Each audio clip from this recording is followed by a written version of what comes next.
नमस्कार दोस्तों, आज हम बात करेंगे एक ऐसे महान विद्वान, लेखक और इतिहासकार की जिनका नाम शायद आम लोगों के बीच उतना प्रसिद्ध नहीं है, लेकिन भारतीय इतिहास, संस्कृति और पुरातत्व के क्षेत्र में उनका योगदान इतना बड़ा है कि उन्हें भुलाया नहीं जा सकता।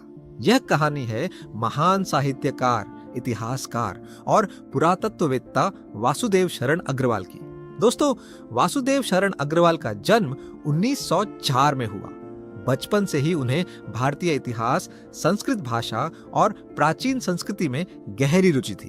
उन्होंने अपनी उच्च शिक्षा प्राप्त की और आगे चलकर प्राचीन भारतीय इतिहास, संस्कृति और पुरातत्व के एक बड़े विद्वान बने।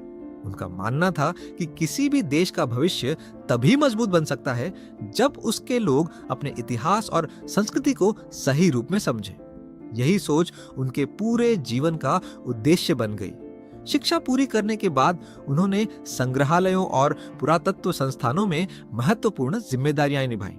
वे आर्कियोलॉजिकल सर्वे ऑफ इंडिया से भी जुड़े और बाद में बनारस हिंदू यूनिवर्सिटी में कला एवं संस्कृति के प्रोफेसर बने। उन्होंने विद्यार्थियों को केवल किताबों का ज्ञान नहीं दिया, बल्कि भारतीय सभ्यता को समझने की दृष्टि भी दी। वासुदेव शरण अग्रवाल ने अपने जीवन में अनेक महत्वपूर्ण पुस्तकें लिखी। उनकी प्रमुख कृतियों में कल्पवृक्ष, पृथ्वीपुत्र, भारत की एकता, कला और संस्कृति तथा India as known to Panini जैसी पुस्तकें शामिल हैं। इन रचनाओं में उन्होंने भारतीय संस्कृति, इतिहास और कला का गहन अध्ययन प्रस्तुत किया। उन्होंने संस्कृत, पाली और प्राकृत जैसे प्राचीन ग्रंथों का गंभीर अध्ययन किया। उनका शोध केवल पुस्तकों तक सीमित नहीं था। वे प्राचीन मूर्तियों, मंदिरों, सिक्कों और पुरातात्विक अवशेषों का अध्ययन करके भारत के इतिहास को समझने का प्रयास करते थे। इसी कारण उन्हें भारत के महान सांस्कृतिक इतिहासकारों में गिना जाता है। उनकी सबसे बड़ी विशेषता यह थी कि वे इतिहास को केवल तारीखों और घटनाओं का संग्रह नहीं मानते थे। उनका विश्वास था कि इतिहास हमें हमारी पहचान और हमारी सभ्यता की जड़ों से जोड़ता है। उन्होंने प्रसिद्ध ग्रंथ पद्मावत पर भी महत्वपूर्ण व्याख्या लिखी और अनेक प्राचीन भारतीय ग्रंथों का संपादन किया। उनके शोध कार्यों ने हिंदी साहित्य और भारतीय इतिहास दोनों को समृद्ध बनाया। वासुदेव शरण अग्रवाल का व्यक्तित्व अत्यंत सरल, गंभीर और अनुशासित था।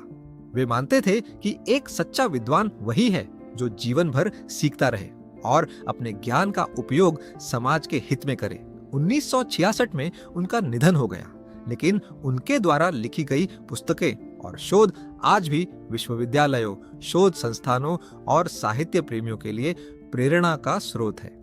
दोस्तों, वासुदेव शरण अग्रवाल हमें यह सिखाते हैं कि अपने देश की संस्कृति और इतिहास को जानना केवल गर्व की बात नहीं, बल्कि हमारी जिम्मेदारी भी है।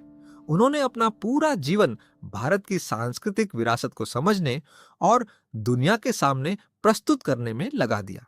यदि आज हम अपने अतीत को बेहतर ढंग से समझ पा रहे हैं, तो उसमें वासुदेव शरण अग्रवाल जैसे विद्वानों का बहुत बड़ा योगदान है। अगर आपको महान लेखकों और विद्वानों की ऐसी प्रेरणादायक कहानियां पसंद आती हैं, तो हमारे चैनल बुक आउटसाइडर को जरूर सब्सक्राइब करें।